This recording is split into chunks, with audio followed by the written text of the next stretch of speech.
போர் எல்லாமே முடிஞ்சிருச்சு. கிருஷ்ணர் ஓய்வு எடுத்துட்டு இருக்காரு. கிருஷ்ணருக்கு சேவகம் செய்யறவரோட பேர் உத்தவன். எப்பவுமே சந்தோஷமா கிருஷ்ணரோட கால் அமைக்கிட்டு இருக்காரு. அன்னைக்கு பார்த்து அவரோட முகத்துல ஒரு வருத்தமும் வேதனையும் இருந்துச்சு. கிருஷ்ணர் உத்தவனை பார்த்து, உத்தவா, நான் இது வரைக்கும் உனக்காக எதுவுமே செஞ்சது கிடையாது, உனக்கு ஏதாவது வரம் என்ன கேள் அப்படின்னு கிருஷ்ணர் உத்தவனை பார்த்து கேட்கிறாரு. உத்தவன் அதற்கு, இல்ல கிருஷ்ணா, எனக்கு எதுவும் வரம் வேண்டாம், எனக்கு ஒரே ஒரு கேள்வி மட்டும் இருக்கு உங்ககிட்ட, அதை மட்டும் நான் கேட்கிறேன் அப்படின்னு சொல்றாரு. கிருஷ்ணர் என்ன கேள் அப்படின்றாரு. உத்தவன், நீ பாரத புறம் நடத்தாம இருந்திருக்கலாமே அப்படின்னு கேட்கிறாரு. கிருஷ்ணர் சற்று ஆலோசிச்சுட்டு, இல்ல அதனால முடிஞ்சிருக்காது. உத்தவன் கிருஷ்ணனை பார்த்து, இந்த பாரத புறம் நீங்க நடத்தாம இருந்திருக்கலாமே அப்படின்னு கேட்கிறாரு. கிருஷ்ணர் அதற்கு வாய்ப்பில்லை, அது நடந்தே தீர்ந்திருக்கும் அப்படின்னு சொல்றாரு. உங்களாலே நிறுத்த முடியாதுன்னா அப்ப அதுக்கு என்ன பெரிய காரணம் இருக்க முடியும் அப்படின்னு உத்தவன் கிருஷ்ணரை பார்த்து கேட்கிறாரு. கிருஷ்ணர் அதற்கு உத்தவனை பார்த்து, துரியோதனன் ஒரு விவேகி, அவன் விவேகம் உள்ளவன். உத்தவனுக்கு ஒன்றும் புரியவில்லை. துரியோதனன் விவேகம் உள்ளவன் என்றால் துரியோதனனுக்கு தெரியும் அவனுக்கு சூது விளையாட தெரியாது என்று. அதனால் தன் மாமனான சகுனியை வைத்து விளையாடினான். ஆனால் தர்மனுக்கு தெரியாது தனக்கு சூது விளையாட தெரியாது என்பது.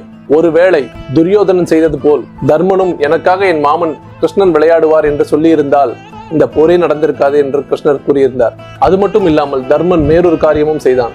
அவன் இறைவனிடம் வேண்டிக் கொண்டான், நான் சூது விளையாடுவது கிருஷ்ணருக்கு தெரியவே கூடாது என்று. இப்படி இருக்கையில் நான் என்ன செய்ய முடியும் என்று உத்தவனை பார்த்து கிருஷ்ணன் கேட்டார். அது மட்டும் இல்லாமல் நான் அன்று வாசலில் தான் நின்று கொண்டிருந்தேன். தர்மன் என்னை ஒரு முறை கூட அழைக்கவில்லை. உத்தவன், என்ன கிருஷ்ணா, உலகில் உள்ள எல்லா உயிர்களையும் காக்கின்றவர் நீ, அழைத்தால் தான் காப்பாற்றுவாயா என்று கேட்டார். அதற்கு கிருஷ்ணர், ஆமாம் கிருஷ்ணர், நான் அவதாரமே ஆனாலும் அழைக்காதவருக்கு என் அருள் கிடையாது என்று தீர்க்கமாக கூறிவிட்டார்.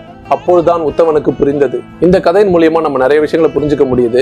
ஒண்ணு பாத்தீங்கன்னா, நமக்கு தெரியாத விஷயத்த நமக்கு தெரிஞ்சவங்களை வச்சு பண்றது நல்லது. அந்த புத்திசாலித்தனமான வேலையை தான் துரியோதனன் செஞ்சாரு. தனக்கு சூது விளையாட தெரியாதுன்னு தெரிஞ்சு தன்னோட மாமனான சகுனியை வச்சு விளையாடினாரு. தர்மனுக்கோ தனக்கு சூது விளையாட தெரியாது என்றதே தெரியல. அது தெரியாம அவர் சூதாட்டத்துல உட்கார்ந்து விளையாடினாரு.